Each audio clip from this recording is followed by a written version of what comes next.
ಪರಲೋಕದಲ್ಲಿ ತೆರೆದ ಬಾಗಿಲು. ಪ್ರಕಟಣೆ ಗ್ರಂಥ 4ನೇ ಅಧ್ಯಾಯ 1ನೇ ವಚನ. ಇವುಗಳಾದ ಮೇಲೆ ನಾನು ನೋಡಿದಾಗ ಪರಲೋಕದಲ್ಲಿ ತೆರೆದಿದ್ದ ಬಾಗಿಲು ಕಾಣಿಸಿತು ಮತ್ತು ನನ್ನ ಸಂಗಡ ತುತ್ತೂರಿಯು ಮಾತಾಡುತ್ತದೋ ಎಂಬಂತೆ ನಾನು ಮೊದಲು ಕೇಳಿದ ವಾಣಿಯು ಕೇಳಿಸಿತು. ಇಲ್ಲಿಗೆ ಏರಿ ಬಾ, ಮುಂದೆ ಆಗಬೇಕಾದವುಗಳನ್ನು ನಿನಗೆ ತೋರಿಸುವೆನು ಎಂದು ಹೇಳಿತು ಎಂಬುದಾಗಿ ತಿಳಿಸುತ್ತದೆ. ಒಂದು ಕ್ಷಣ ಪರಲೋಕವನ್ನು ನೋಡುವ ಅವಕಾಶವನ್ನು ಕಲ್ಪಿಸಿಕೊಳ್ಳೋಣ. ಎಂತಹ ಅವಕಾಶ ಅಲ್ಲವೇ? ಅಂತಹ ಅವಕಾಶವನ್ನು ಪಡೆದ ವ್ಯಕ್ತಿಗಳನ್ನು ಸತ್ಯವೇದ ಹೀಗೆ ತಿಳಿಸುತ್ತದೆ. ಸ್ಟೆಫೆನನು ತಲೆ ಎತ್ತಿ ದೇವರ ಬಲಗಡೆಯಲ್ಲಿ ನಿಂತಿದ್ದ ಯೇಸುವನ್ನು ಕಂಡನು. ಇನ್ನು ಪೌಲನು 3ನೇ ಆಕಾಶದ ಪರ್ಯಂತಕ್ಕೂ ಒಯ್ಯಲ್ಪಟ್ಟನು. ಅವನು ದೇಹ ಸಹಿತನಾಗಿ ಒಯ್ಯಲ್ಪಟ್ಟನು, ದೇಹ ರಹಿತನಾಗಿ ಒಯ್ಯಲ್ಪಟ್ಟನು. ಅವನು ಅರಿಯನು ಎಂಬುದಾಗಿ ತಿಳಿಸುತ್ತದೆ. ಇನ್ನು ಹನೋಕ ಮತ್ತು ಎಲಿಯ ಇಬ್ಬರೂ ಸಹ ಮರಣವನ್ನು ನೋಡದೆ ಪರಲೋಕಕ್ಕೆ ಒಯ್ಯಲ್ಪಟ್ಟರು ಎಂಬುದಾಗಿ ಸತ್ಯವೇದ ತಿಳಿಸುತ್ತದೆ. ಅದೇ ರೀತಿಯಲ್ಲಿ ಪ್ರಕಟಣೆ ಗ್ರಂಥ ಬರೆದ ಯೋಹಾನನು ದರ್ಶನದಲ್ಲಿ ಪರಲೋಕದ ವಸ್ತುಗಳನ್ನು ನೋಡಲು ಪರಲೋಕಕ್ಕೆ ಒಯ್ಯಲ್ಪಟ್ಟ. ಆ ಬಾಗಿಲು ಪರಲೋಕದ ಒಂದು ಬಾಗಿಲನ್ನು ಪ್ರತಿನಿಧಿಸುತ್ತದೆ.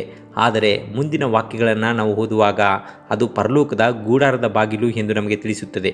ಹೇಗೆಂದರೆ ಅಲ್ಲಿ ದೇವರ ಸಿಂಹಾಸನ ಮತ್ತು ಬೆಂಕಿಯ ದೀಪಗಳು ಉರಿಯುವುದನ್ನು ನೋಡಿದರಿಂದ ಪರಲೋಕದಲ್ಲಿ ನಡೆಯುವ ಕಾರ್ಯಗಳನ್ನು ನಾವು ನಂಬಿಕೆಯಿಂದ ಅರ್ಥ ಮಾಡಿಕೊಳ್ಳಲು ನೀಡಿರುವ ಈ ಪುಸ್ತಕಕ್ಕಾಗಿ ಸ್ತೋತ್ರ ಸಲ್ಲಿಸೋಣ.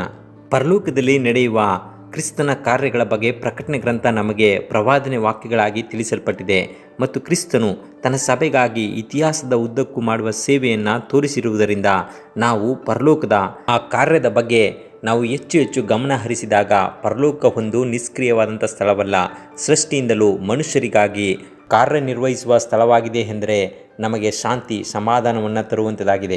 ಮತ್ತು ತುತ್ತೂರಿಯ ಧ್ವನಿ. ಪ್ರಕಟಣೆ ಗ್ರಂಥ 1ನೇ ಅಧ್ಯಾಯ 10 ಮತ್ತು 11ನೇ ವಚನಗಳಲ್ಲಿ ಆದಿಯೂ ಅಂತ್ಯವೂ ಆಗಿರುವ ಕ್ರಿಸ್ತನ ಧ್ವನಿಯು ತುತ್ತೂರಿಯ ಧ್ವನಿಯಂತಿದ್ದು, ಆ ಧ್ವನಿ ಭೂಲೋಕದಲ್ಲಿ ಸತ್ತು ನಿದ್ರೆಯಲ್ಲಿರುವ ಭಕ್ತರನ್ನು ಎಬ್ಬಿಸುವ ಧ್ವನಿಯಾಗಿದ್ದು, ಇಂತಹ ಅದ್ಭುತ ಕಾರ್ಯಗಳು ಆತನನ್ನು ಇನ್ನೂ ಹೆಚ್ಚಾಗಿ ನಂಬುವಂತೆ ಮಾಡುತ್ತವೆ. ಆದುದರಿಂದ ಪರಲೋಕದ ಕಡೆಗೆ ನೋಡಿ ಆಶೀರ್ವಾದ ಹೊಂದೋಣ. ದೇವರು ನಿಮ್ಮನ್ನು ಆಶೀರ್ವದಿಸಲಿ.